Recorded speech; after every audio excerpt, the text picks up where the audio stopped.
Curing the infodemic. Online, fiction can look indistinguishable from fact. How is health misinformation affecting patient safety? And what role do we all play in getting to the truth? This story for the Podiatrist was written by Emma Bennett. Part 1. Introduction.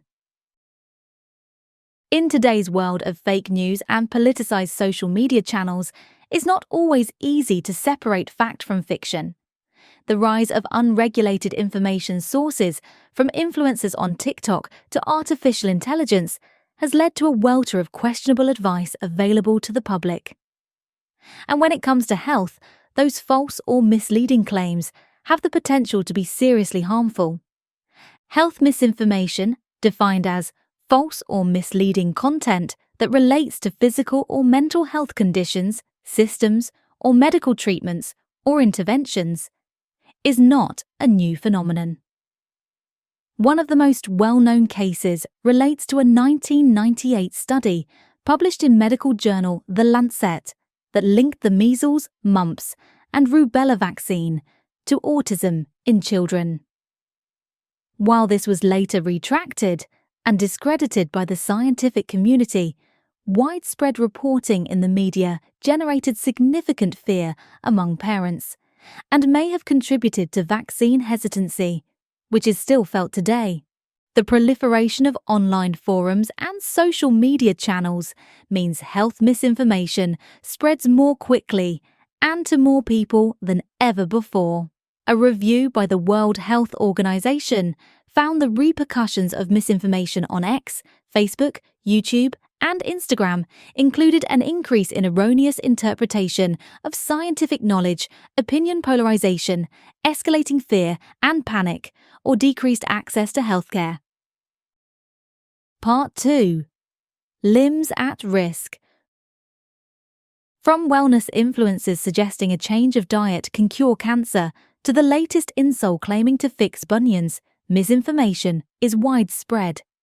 But when shared alongside trusted and accurate information, it is often indistinguishable from the truth. Claims shared online or through media, such as podcasts, are not regulated in the same way that mainstream television, radio, and newspapers are. But while content creators may not be breaking any broadcasting rules, critics say the misinformed claims they share can drive people away from genuine scientific evidence. Dr. Benjamin Bullen, a diabetes specialist and lecturer, says he's seen an increase in recent years in patients coming to him with flawed information they have found online. Benjamin says, "We're now seeing products and treatments that patients have found on the internet that range from those that are unlikely to have any effect, such as pads you put on your feet that supposedly remove toxins from your body, to the outright dangerous. For example, people with diabetes are seeking alternative treatments such as candling, where hot candles are put on their feet. I wouldn't recommend that for these patients because they may have nerve damage and don't feel their feet very well, and I've seen burns that put limbs at risk." Benjamin, who holds a professional doctorate in health literacy, says catchy headlines designed as clickbait are often responsible for oversimplifying or overinflating the results of medical research. He says, without the necessary context, nuance can get lost. Some studies might say a treatment works on rats, but that doesn't necessarily mean it will be successful for humans. I always say to my patients, if they're unsure about something or are thinking of buying a product, please give me a call first and we can discuss it. However, Benjamin says it's not all negative. AI tools like ChatGPT could be useful to help patients understand complex journal articles by simplifying the language and summarizing results. But users should exercise caution. He explains, AI is getting better all of the time, but we have to remember that it can sometimes fabricate information. Researchers have warned about the potential risks of AI inadvertently generating incorrect or misleading information. One study focused on the potential of generative AI to produce high-quality, persuasive health disinformation, misleading information deliberately used to deceive audiences. In some cases, the authors found the models could circumvent the app's built-in safeguards, highlighting the need for enhanced regulation, transparency, and auditing. Part 3. Peer-to-peer advice. Online forums where patients share their own experiences and seek peer-to-peer advice can also spread misinformation easily. Jonathan Small, owner of Health First Foot and Gate Clinic in Southam, says this means patients are often not getting the right information for their condition.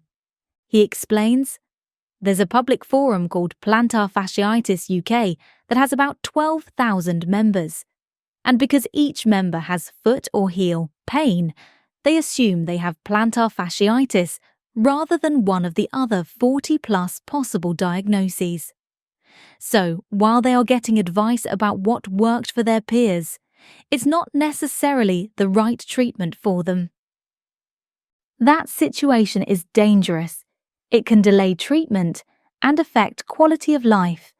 Using heel pain as an example, perhaps it means they have had to stop working or change their job. One of the rarer causes of heel pain is cancer. Any delay in identification of that with prompt and appropriate onward referral could be catastrophic for patients. To combat this, since 2018, Jonathan has connected more than 2,000 members of the Plantar Fasciitis UK Forum to registered podiatrists in their area. He believes that podiatry as a profession has an important role to play in marketing itself better, so patients know where to find individualized support. Jonathan says, "I promote the notion of work smarter, not harder, for podiatrists, based on the fact we often undervalue and undercharge for our services. If we charge the appropriate fees, we can afford to spend more time producing free patient advice like videos, newsletters, or information sheets, not only as part of our marketing, but to promote the correct information to the public." Part 4. Raising the profile. As part of the current 5-year strategy, the college is working to promote the profession and provide factually accurate information through its website and officially badged social media channels. Dr. Helen Branthwaite, a podiatrist with nearly 30 years' experience in NHS, private practice, and academia, was recently appointed the college's chief clinical advisor. She has been tasked with giving a clinical voice to its content. Helen says, "Part of my role is to ensure that everything we say is factually correct, based on research evidence and clinical practice. This is so people can have confidence that the college is representing a true field of practice. RCPod must be a source of information that the public can trust," she adds. The college's professional support and communications teams also challenge any information quoted by the media or on a social media channel that misrepresents the podiatry profession. Helen explains, "For example, one of our members may query a product that is available commercially, or a journalist might write an article around podiatry that misinforms the public. We then assess the level of risk and impact to the public, and if necessary, escalate to the relevant committee in the college to respond appropriately." She says she hopes that by building the profession's profile and promoting evidence-based information, the college can encourage more people to seek treatment from a podiatrist sooner. Helen adds, "Common pieces of misinformation I see are adverts that say, 'If you wear this insole, your bunion will become straight.' There is no evidence in the research to support that. That's potentially harmful because people believe it, and when they have engaged in a treatment or practice and it's not worked for them, they feel there's nothing else they can do. That's why we're working hard to promote the profession, so people see a podiatrist to get a more appropriate and aligned level of treatment sooner rather than later. Part 5. Staying safe online. The Online Safety Act passed in 2023. This is a wide-reaching set of laws designed to protect children and adults from harm and abuse online. It is expected to be fully implemented by 2026. Regulated by Ofcom, it creates a new duty of care for online platforms, requiring them to take action against illegal or legal but harmful content from their users, with the potential for huge fines in cases of non-compliance. Services will be required to take steps to remove illegal disinformation content on their platforms. However, independent fact-checking organisation Full Fact says the law continues to leave the public vulnerable and exposed to online harms by failing to address health misinformation and harms generated by AI. It also accuses the Act of failing to ensure fact-checkers have timely access to data about misinformation circulating on online platforms. Online platforms themselves are taking different approaches. In January, Facebook announced it was sacking its team of fact-checkers in favor of community notes, encouraging users to police each other's posts.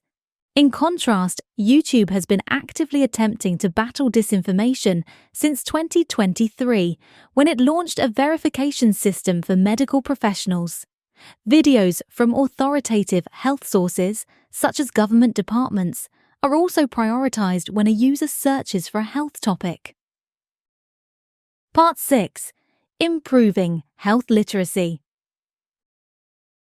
Researchers and educators have an important role to play in encouraging patients and healthcare professionals to challenge what they read online, says Benjamin. He teaches his podiatry students how to spot misinformation. He explains, students need health literacy skills to find accurate information themselves, to know where to look and how to appraise the literature. I give students a task where they have 10 minutes to find the most inaccurate online foot advice they can, and the results have been really enlightening, from weird and wonderful cures for verrucae to the benefits of walking barefoot. It's a way to gauge how students are searching for information. Are they using Google or ChatGPT and so on? It helps to guide a conversation around some of the potentially harmful information that's available to patients. Podiatrists have a responsibility to the public to combat medical misinformation, Benjamin says. Particularly during the COVID-19 pandemic, there was a lot of vaccine hesitancy, and we had a large role to play in promoting evidence-based public health messages. By being open with our patients, we can do our bit to protect them.